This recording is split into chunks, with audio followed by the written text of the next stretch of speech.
याकूब और एसाव जुड़वां भाई थे, लेकिन दोनों बहुत अलग थे। एसाव एक शिकारी था, जंगल पहाड़ का आदमी। याकूब शांत स्वभाव का था, उसे घर में रहना ज्यादा पसंद था। उनके पिता इसहाक एसाव से ज्यादा प्यार करते थे। उनकी माँ रिबका याकूब को ज्यादा मानती थी। एक दिन एसाव शिकार से बहुत भूखा घर आया। याकूब को एक मौका दिखा। उसने एसाव को एक कटोरी दाल देने का प्रस्ताव रखा, बदले में उसकी जन्म सिद्ध अधिकार मांगा। एसाव भूख से व्याकुल मान गया। उसने अपने भविष्य को एक खाने के लिए बेच दिया। धोखे की इस हरकत ने दोनों भाइयों के बीच दूरियां पैदा कर दी। इससे नाराजगी के बीज बोए गए। इस फैसले के नतीजे उनकी जिंदगी भर रहे। उनकी कहानी हमें ईमानदारी की अहमियत याद दिलाती है। ये हमें दिखाती है कि छोटे से छोटे फैसले भी लंबे समय तक असर कर सकते हैं। याकूब का धोखा एसाव के साथ खत्म नहीं हुआ। अपनी मां की मदद से उसने अपने बूढ़े पिता को धोखा देकर पहलौठे के लिए बना आशीर्वाद ले लिया। इस हरकत के कारण याकूब को भागना पड़ा। वो अपने भाई के गुस्से से बचने के लिए भगोड़ा बन गया। याकूब एक दूर देश चला गया। उसने अपने मामा लाभान के साथ काम ढूंढा। उसके भेड़ बकरियों की देखभाल करने लगा। याकूब को लाभान की बेटी राहेल से प्यार हो गया।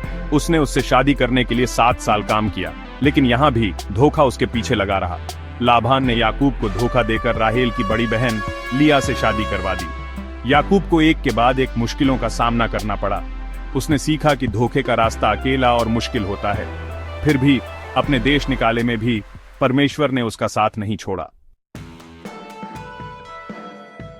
याकूब की जिंदगी संघर्षों से भरी थी।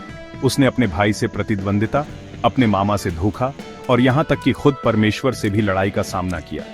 इन सब के बावजूद याकूब अपनी आस्था पर अडिग रहा। उसने मार्गदर्शन और मुक्ति के लिए प्रार्थना की और बार बार परमेश्वर ने उसकी प्रार्थनाओं का जवाब दिया। परमेश्वर ने याकूब को एक बड़ा परिवार दिया, 12 बेटे जो आगे चलकर इस्राएल के 12 गोत्रों के पूर्वज बने। उसने याकूब के जानवरों को बढ़ाया। उसने याकूब को उसके दुश्मनों से बचाया। जब याकूब ने गलतियां की, तब भी परमेश्वर ने उसे याद दिलाया कि वह कहाँ गलत हो रहा है और उसके साथ रहे। उसने याकूब पर दया और कृपा दिखाई। उसने याकूब की जिंदगी का इस्तेमाल अपनी दिव्य योजना को पूरा करने के लिए किया। याकूब की कहानी हमें दिखाती है कि परमेश्वर अपने उद्देश्यों के लिए कमियों वाले लोगों का भी इस्तेमाल कर सकते हैं। याकूब का सफर आसान नहीं था। उसने गलतियां की, उसने परीक्षाओं और कठिनाइयों का सामना किया, लेकिन इन सब के बावजूद वो आस्थावान बना रहा। वो परमेश्वर के वादों पर अडिग रहा और अंत में उसे बहुत आशीष मिला। याकूब की कहानी हमें माफी की ताकत के बारे में सिखाती है। उसने अपने भाई एसाव के साथ सुलह की कोशिश की। उसने अपने पिछले कामों के लिए प्रायश्चित किया।